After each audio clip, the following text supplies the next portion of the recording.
This presentation will focus on my leadership and learning journey through a transformative leadership lens. We will begin by seeking to define what a leader is. We will consider what transformative leadership means. I will reflect on my leadership identity, asking the question, am I a leader? I will highlight some needs or challenges within my organizational context and discuss how I might lead the charge for change through a transformative lens.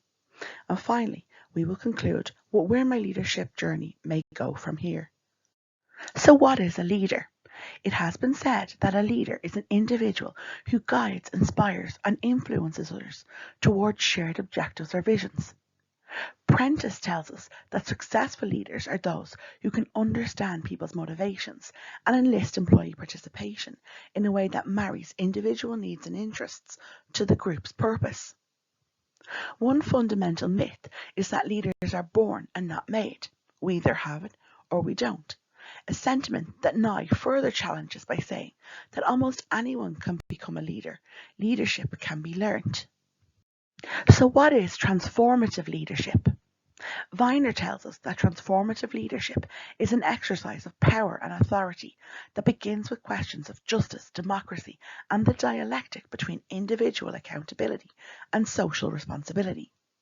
Transformative leaders light a fire within individuals, encouraging them to push themselves beyond their current status to become the best version of themselves. It has been said that transformative leaders have the ability to see the issues around them immediately, to be able to consider the needs of all shareholders, people, planet, and profit, and work towards greater good. That they can break the patterns already existing and are not afraid to experiment or try new ways of doing things. And that they genuinely seek feedback and input from those that they work with. Transformative leadership requires the leader to have a clear sense of the values and beliefs that undergird his or her own identity, be willing to make stands that may require moral courage, to live with the tension of their decisions, and, to some degree, to engage in activism and advocacy. Transformative leadership is about creating a vision, inspiring others to follow that vision, and empowering them to achieve it. So with those questions in mind, I had to ask myself, am I a leader? And if I am, do I have the capabilities to be a transformative leader? Up until now, leaders to me were those people who were in positional power. They had a title, a role, or a post. They were someone who was to be looked up to and revered, and had a set of what I perceived to be unattainable skills for me to achieve. I often found myself in scenarios with these leaders and an overwhelming sense of imposter syndrome at being in the wrong place. However, Nye tells us that leadership can exist at any level, with or without formal authority. Most people are both leaders and followers. They lead from the middle. Keeping the idea that leaders can lead from the middle in mind, I had to ask myself, where do I lead from? Having reflected upon this, I discovered that I lead in my classroom, as I want my learners, like all teachers, to aspire to be leaders in their own right and to achieve their full potential. And also among my peers and colleagues. As beyond the classroom, I am also contributing to the whole learning community of both my centre and my organisation as a whole. So if I am a leader, then what sort of leader am I? Am I an authentic leader? Marcus Buckingham states that authenticity is the most precious commodity a leader can hold. Authentic leaders are genuine people who are true to themselves and to what they believe in. They engender trust and develop genuine connections with others. Authentic leadership is leading adaptively from your core, choosing who you're most inspired to be to serve the greatest good in this moment. Bill George succinctly states that we need leaders who lead with purpose, values, and integrity. Leaders who build enduring organizations, motivate their employees, and create long-term value for their shareholders. He has identified 5 characteristics of authentic leaders. 1, that they can understand their purpose. that they have strong core values. They have the ability to develop trusting relationships.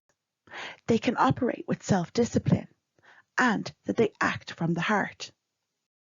But is being authentic enough, or am I an ethical leader? Shields states that ethics is at the heart of good leadership. Being an ethical leader is essential for credibility and reputation.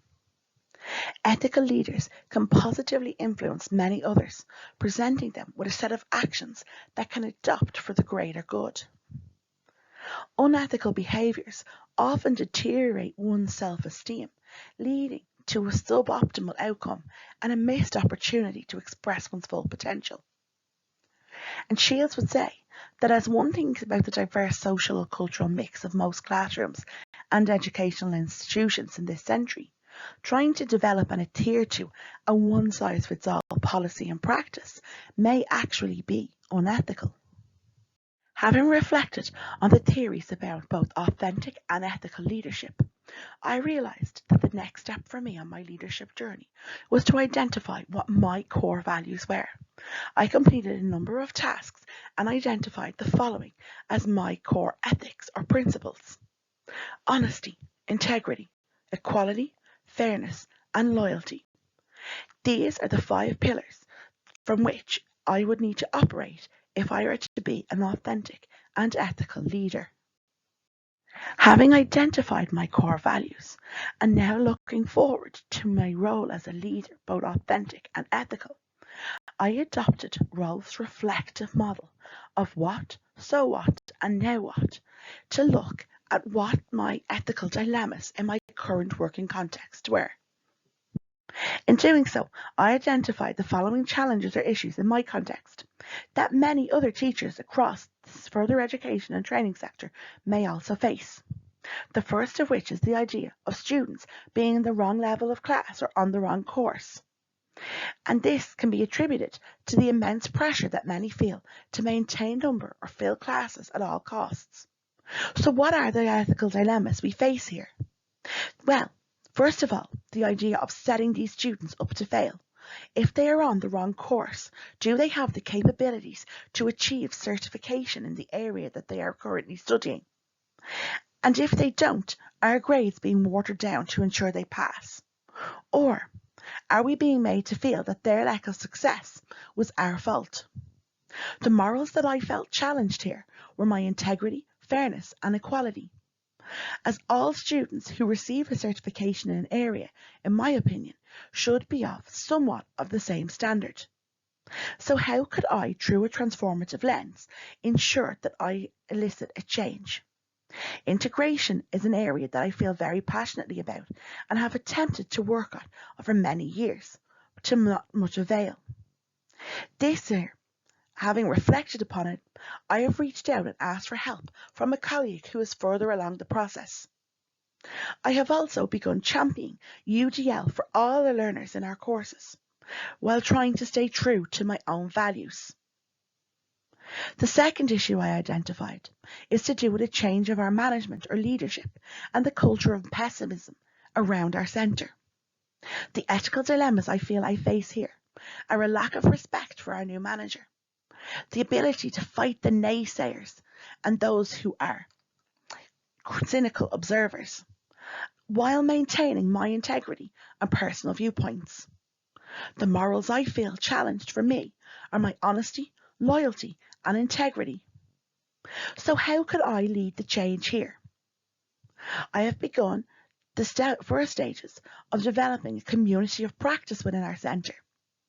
I am engaging and will continue to engage in peer-to-peer development. And I am striving at every turn to keep my optimism and that of my colleagues alive. Some may ask, why am I choosing to do this? But the following reflective questions gave me my answer. Do I want to get the most out of my workplace in terms of motivation, professionalism, and developing my skill sets? Do I want to give back to my learning community so that it is a great place to work and learn? Am I ambitious for myself, my learners, and my learning community? Do I want to flourish in my profession and enjoy my workplace? Do I promote learner voice and encourage the learner's participation in activities beyond their formal learning? And am I open to change and encourage others to be open-minded? The answer I found when I reflected was yes. So where will this take me on the next steps in my leadership journey? Mahatma Gandhi said, a sign of a good leader is not how many followers you have, but how many leaders you can create. As a change leader, you are asking people to invest time and effort into learning new ways of working and developing new skills. You cannot expect them to participate fully if you do not show personal commitment to the same changes that you are asking others to make. A title does not define a leader, and a leader is not defined by a title. It is our work ethic and character that make us leaders. And by staying true to our core values, we can lead from the middle as both an authentic, ethical, and transformative leader. Thank you.